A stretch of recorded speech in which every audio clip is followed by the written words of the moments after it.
Hello guys, இன்னைக்கு இந்த ஸ்டோரியோட episode 4 தான் பார்க்க போகிறோம். போன பாட்டத்தோட கம்ப்ளீட் பண்ணியிருந்தேன்னா, அர்ஜுன் திவ்யா எங்க ரொம்ப தேடிட்டு இருந்திருப்பான். அந்த பேஸ்கெட் பாலில் கூட அவனோட ஃபுல் கான்சன்ட்ரேட் இருக்காது. பட் திவ்யா ஃபைனலி அவன் கண்டுபிடிச்சிட்டான்.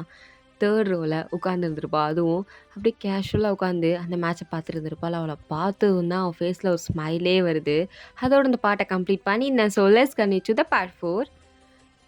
அர்ஜுன் அப்படியே அவளை பார்த்து ஸ்மைல் பண்ணிட்டு அப்போ தான் அவனுக்கு விளையாடணுன்ற ஒரு ஆர்வமே வருது. பட் இது எல்லாத்தையும் நோட் பண்ண கார்த்திகா, ப்ரோ நோ ப்ரோ அப்படின்றான். டேய் என்னடா, நீ எதுக்கு அவளை பார்த்து சிரிச்ச? அது சும்மா சிரித்தேன். சரி சரி கேம் விளாட்லாம் அப்படின்னு சொல்கிறான். பட் கார்த்திகா ரைட்டு மாப்பிள்ளைக்கு லவ் வந்துடுச்சு அப்படின்னு அவனுக்கு இதுலேருந்தே தெரியுது. ஸோ அப்படியே மேட்சும் ஸ்டார்ட் ஆகுது. அர்ஜுன் திவ்யா பார்க்குறா அப்படிங்கிறதுக்காண்டியே முன்னே இருந்ததை விட இதுக்கு முன்னாடி விளையாண்ட கேம்ஸ் எல்லாத்தையும் தாண்டி இதில் பயங்கர எஃபெக்ட் போட்டு செம்ம மாதம் விளாட்றான். திவ்யாவே ஒரு செகண்ட் ஷாக்காக தான் பார்க்குறா. பரவாயில்லையே நல்லா தான் விளையாடுறானே அப்படின்னு தான் பார்த்துட்ருக்கா. ஸோ அர்ஜுனும் ஃபைனல் ஸ்டேஜுக்கு வந்துட்டாங்க. மேட்சோட கடைசி நேரத்துக்கு இப்போ அர்ஜுன் மட்டும் ஒரு கோல் போட்டானா இவங்க வின்னு தான். ஸோ அவனும் கோல் போடுற மாதிரி அந்த பாலை எட்டி போகும்போது எதிர் டீம்லேருந்து ஒரு தள்ளி தள்ளி விட்டுறான். அர்ஜுன் அவ்வளோதான் தொப்புன்னு அங்கேருந்து கீழே விழுந்துட்டு அந்த பால் எடுத்து அவங்க போட்டு மேட்சையும் வின் பண்ணிட்டாங்க. பட் இதில் அர்ஜுனுக்கு இன்ஜுரி ஆகிடுச்சு. ஸோ அவனோட கை ஷோல்டர் கிட்ட பயங்கரமான ஒரு அடி. இதை பார்த்ததும் ஸ்டூடெண்ட்ஸ் எல்லாரும் அப்படியே ஒரு மாதிரி பரபரன்னு துடிக்கிறாங்க. அர்ஜுனுக்கு அடிபட்டுருச்சுன்னு.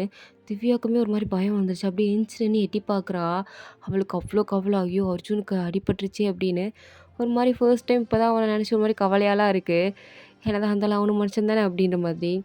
பட் அங்கே இருக்க கோச்சா அவனை வேகமாக தூக்கிட்டு நர்சிங் ரூமுக்கு தான் எடுத்துகிட்டு போயிட்டுருக்காங்க. ஸோ அங்கே போய் அவனுக்கு ஷோல்டர் கிட்ட ட்ரீட்மெண்ட்லாம் பார்த்துட்ருக்காங்க. ஸோ கொஞ்ச நேரம் கழித்து அவன் மட்டும்தான் அந்த ரூமில் இருக்கான். எல்லோரும் அங்கேருந்து கிளம்பி போயிட்டாங்க. ஏன்னா மேட்ச் தான் முடிஞ்சிருச்சுல, இதுக்கடுத்து எதுக்கு இங்கே இருக்கணும் அப்படின்னு இருக்கிற எல்லாருமே கிளம்பி போயிட்டாங்க. ஆனால் திவ்யா மட்டும் அங்கேருந்து கிளம்பி போகவே இல்லை. டோர்கிட்ட நின்றுட்டுருக்கா. அப்போ தான் அர்ஜுன் கண்ணு முழிச்சு பார்த்துருந்துருப்பான். திவ்யா டோர்கிட்ட நிற்கிறத பார்த்து தான் அவனுக்கு அவ்வளோ பெரிய சர்ப்ரைஸ். அப்படி ஷாக் ஆகி, ஏ எங்கே என்ன பண்ணுற, நீ போகலையா, எனக்காண்டி நிற்கிறியா அப்படின்னு கொஞ்சம் கேட்குறானா. அதுக்கு அவளா, உனக்கு நினப்பு தான், நீ கேம் நல்லா தான் விளாண்ட, ஆனால் உனக்கு அடிபட்டுருச்சு. இப்படி அடிப்பட்ட நிலமையில நாளைக்கு எப்படி நம்மளோட ப்ராஜெக்டை முடிக்கிறது அப்படின்னு கேட்குறா. அதுவும் திமிரா தான் கேட்குறா. அவனும் அதை பார்த்து சிரிச்சிட்டு, முடிச்சிடலாம் அதுக்காண்டி அங்கே நின்றுட்டுருக்க இவ்வளோ நேரமா? இல்லை கேட்கணும்னு தோணுச்சு, அதான் வந்தேன், வேற எதுவும் இல்லை. சீரியஸ்லி வேற எதுவும் இல்லையா? நோ சம்திங் ஃபீலிங்ஸா? லிசன், அடிபட்டுருச்சு, பாவமாக இருந்துச்சு, அதான் பார்க்க வந்தேன், வேறு ஒன்றும் இல்லை. அதுவும் உன்னோட திங்கிங்க்கெலாம் என்னால் ஆன்சர் பண்ணிகிட்ருக்க முடியாது. வேஸ்ட் ஆஃப் மை டைம், என்ன சொல்லணும் அப்படின்னு சொல்லிட்டு அங்கேருந்து வீட்டுக்கு போயிட்டா. அர்ஜுன் சிரிச்சிட்ருக்கான். ஸோ வீட்டுக்கு போய் திவ்யா அவள் பாட்டுக்கு அவளோட ஹோம்ஒர்க்கை பண்ணிகிட்டு இருக்கும்போது அவளோட மொபைல் வந்து வைப்ரேட் ஆகுது. ஏதோ மெசேஜ் வந்த மாதிரி. என்ன நீ இவ்வளோ எடுத்து பார்க்குறா, பார்த்தா அதில் இருக்க மெசேஜ். என்ன திவ்யா, என்னை மறந்துட்ட போலையே, லைஃப்பை ஹாப்பியாக என்ஜாய் பண்ணுற போலையே அப்படின்ற ஒரு மெசேஜ். இதை பார்த்ததும் திவ்யாவுக்கு அப்படியே பயமாக இருக்குது. அப்படியே வேகமாக அந்த மெசேஜை டெலீட் பண்ணிவிட்டு அந்த நம்பரையும் பிளாக் பண்ணுறா. பட் பண்ணதுக்கப்புறமாவும் அவளுக்கு ஒரு மாதிரி கையெல்லாம் நடுங்குது, பயப்படுறா. சம்திங் அவளோட பாஸ்டில் ஏதோ ஒரு பெரிய தப்பு நடந்திருக்கு. அதனால தான் அவங்க அப்பாவும் இவ்வளோ ஸ்ட்ரிக்டாக இருக்கார், இவ்வளோமே இப்படி இருக்கா. பட் அதுக்கான ரீசன் ஆகாஷ். அது மட்டும்தான் இப்போ திவ்யா நினச்சி பார்க்குறா. அவனால தான் எல்லாம் அப்படின்னு நினச்சி பார்த்துட்டு இதுக்கடுத்து அதை பற்றி யோசிக்கக்கூடாது அப்படின்னு அப்படியே காதை மூடிட்டு உட்காந்துருக்கா. பட் இந்த பக்கம் அர்ஜுன் அவனோட பெட்டில் உட்காந்துட்டு திவ்யாவே நினச்சி பார்த்து சிரிச்சிட்டு இருக்கான். அப்போ தான் கார்த்திக் கால் பண்ணுறான். கார்த்திக்கோட காலை பார்த்ததும் அட்டன் பண்ணி, சொல்கிறான் மச்சான் அப்படின்னு கேட்டதும், என்ன சொல்லணும், எதுக்கு கால் பண்ணி விஷயத்த சொல்லு. சொல்கிறேன், நீ கிரவுண்டில் அந்த திவ்யா பிள்ளைய பார்த்து பல்ல காட்டிகிட்டு இருந்தியே, அவள் லவ் பண்ண ஆரம்பிச்சிட்ட தானே? டீ என்னடா பேசுகிற, சும்மா ஒரு கர்ட்டசிக்கு சிரித்தேன், வேறு எதுவும் இல்லை. நிஜமாவா? நம்ப முடியலையே, நீ எப்படி கர்ட்டசிக்கு சிரிக்கிற ஆள் கிடையாதே, அதுவும் பொண்ணுங்க கிட்ட வாய்ப்பே இல்லையே மச்சான். என்கிட்ட போய் சொல்லாத, உங்ககிட்ட போய் சொல்லி எனக்கு என்னடா கிடைக்க போகுது அதெல்லாம் ஒன்றும் இல்லை, சரி நான் தூங்க போகிறேன் அப்படின்னு அர்ஜுன் அப்படியே மழுப்பிட்டு காலை கட் பண்ணிட்டான். So next day morning as usual school run ஆகிட்டுருக்கு. அப்போது திவ்யா அவள் பாட்டுக்கு வந்துட்டுருக்கு. அப்போ காரிடாரில் யாரும் இல்லை. அவ்வளோ லாக்கரை திறந்து புக்ஸ் எடுக்கணும் லாக்கர் திறந்தா உள்ளேருந்து ஒரு நோட் கீழே விழுகுது. என்ன நோட் அப்படின்னு கீழே குனிஞ்சு அந்த நோட் எடுத்தா அதில் ஒன்று எழுதியிருக்கு. உன் பாஸ்ட்டுக்கிட்டேருந்து உன்னால் தப்பிக்க முடியாது ஃபார் எவர் அப்படின்னு போட்டிருக்கு. அதை பார்த்ததும் அவளுக்கு அவ்வளோ ஒரு பயம். யார் யார் இதை வச்சுருப்பா அப்படின்னு சுற்றி முற்றி பார்க்குறா. ஆனால் அங்கே யாரும் இல்லை. பட் அந்த காரிடார் கார்னரில் ஒரு பையன், ஹைட்டான ஒரு பையன், வில்லத்தனமாக சைலண்ட்டாக உட்காந்து திவ்யாவை நோட் பண்ணிகிட்ருக்கான். அவளோட ரியாக்ஷன் எப்படி இருக்குது, அவள் எந்த மாதிரி ரியாக்ட் பண்ணுறா அப்படிங்கிறத சைலண்ட்டாக நோட் பண்ணி ரசித்து சிரிச்சிட்ருக்கான். ஸோ அவன் தான் ஆகாஷ். ஸோ ஆகாஷ் அப்படியே வில்லத்தனமாக அவளை பார்த்து சிரிச்சிட்ருக்க. பட் இது எதுவும் தெரியாத திவ்யா அதை பார்த்ததும் பயப்படுறா. அவளுக்கு அப்படியே வேர்த்தெல்லாம் கொட்டுது. எல்லாத்தையும் கழிச்சு வச்சு தொடச்சிட்டு, Divya relax, nothing, it's nothing, இதெல்லாம் ஒன்றும் கிடையாது, பயப்படாத அப்படின்னு சொல்லிட்டு அதை எடுத்து மறுபடியும் அந்த லாக்கருக்குள்ளேயே வச்சுட்டு அங்கேருந்து கிளம்பி போகிறா. பட் இவளுக்காண்டி அர்ஜுன் கிளாஸில் ரொம்ப நேரமாக வெயிட் பண்ணிகிட்ருப்பான். எங்கே போனான் அப்படின்னு வெயிட் பண்ணிகிட்டு இருக்கும்போது திவ்யா கிளாஸ்க்குள்ளே என்ட்ராகிறா. எப்பயுமே திவ்யா வந்து காமாக கூலாக தான் இருப்பாள். பட் இன்றைக்கி பார்க்க ரொம்ப நர்வஸாக இருக்கா. ஒரு மாதிரி பயந்து போன மாதிரி இருக்காளா. அவனே கேட்குறான், ஏன்னா பெஞ்ச் மட்டும் இல்லையா, கேட்கணும் இல்லையா. ஸோ அதனால் சார் கேட்குறாரு, நான் திவ்யா நீங்கள் பார்க்க ஒரு மாதிரி நர்வஸாக இருக்க, ஏதாவது ப்ராப்ளமா, நான் எதுவும் ஹெல்ப் பண்ணட்டுமா அப்படின்னு சும்மா விளையாட்டாக தான் கேட்குறான். பட் திவ்யா கோந்துடுச்சு. வாயை மூடு, உங்ககிட்ட நான் ஏதாவது கேட்டேனா, உன் வேலையை மட்டும் பாரு, நான் என்ன உன் ஃப்ரெண்டா அப்படின்னு கேட்குறா. இதை கேட்டது அர்ஜுனுக்கு அப்படியே ஒரு மாதிரி கட்டுப்பாயிடுச்சு. எல்லாரும் முடியும் அசிங்கமாக வேறு இருக்குது. அப்படியே அவனும் முறைச்சி பார்த்துட்டு திவ்யா கிட்ட, உங்ககிட்ட நான் கேட்டேன் சரியா, அதுக்கு நீ இப்படி தான் ஆன்சர் பண்ணணும் இல்லை. எப்பயுமே நீ ஆன்சர் பண்ணுறதுக்கு நீ திமிர்த்தனமாக பேசுகிறதுக்கு புத்திட்டு போகணும் அர்த்தம் கிடையாது. இன்றைக்காவது ஒரு நாள் திருப்பி கொடுப்போம் அப்படின்னு க்ளோஸ்அப்பில் வந்து சொல்லிட்டு போகிறானா.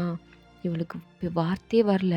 அப்படியே ஒரு மாதிரி தகச்சு போய் தான் அவனை பார்த்துட்ருக்கா. அவனும் என்ன இவ்வளோ க்ளோஸ்அப்பில் விட்ட போய் பேசிட்டு வரேன், சே எனக்கே ஒரு மாதிரி இருக்கே அப்படின்னு அவளுக்கு வேறு மாதிரி ஃபீலிங்ஸ்லாம் போகுது. ஹார்ட் பீட்லாம் படப்படன்னு துடிக்குது.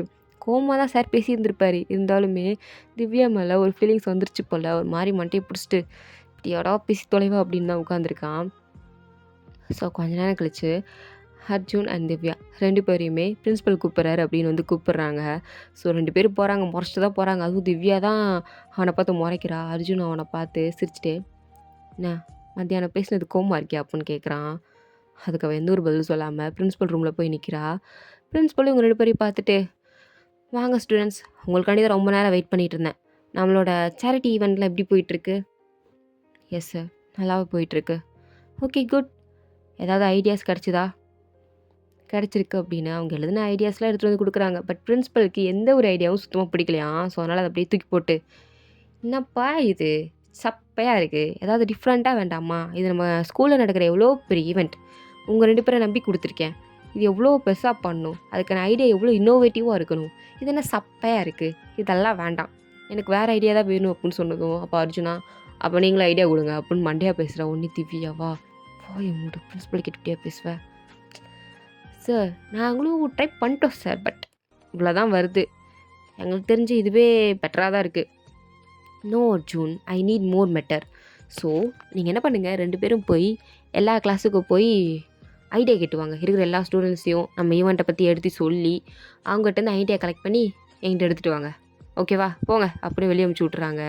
வெளியே வந்த திவ்யாவா, டேய் கொஞ்சமாக அது அறிவு இருக்கா, அவர்கிட்ட போய் நான் அப்படி பேசிகிட்டு இருக்கேன், அவர் நம்மளை நம்பி ஒரு பொறுப்பு கொடுத்துருக்காரு, அவர்கிட்ட போய் ஒரு பிரின்ஸிபல்ன்ற மரியாதை இல்லாமல் நீங்களே ஐடியா கொடுங்கன்னு சொல்லிக்கிட்டு இருக்க, உனக்கு ஆக்சுவலி சென்ஸ் இருக்கா இல்லையா?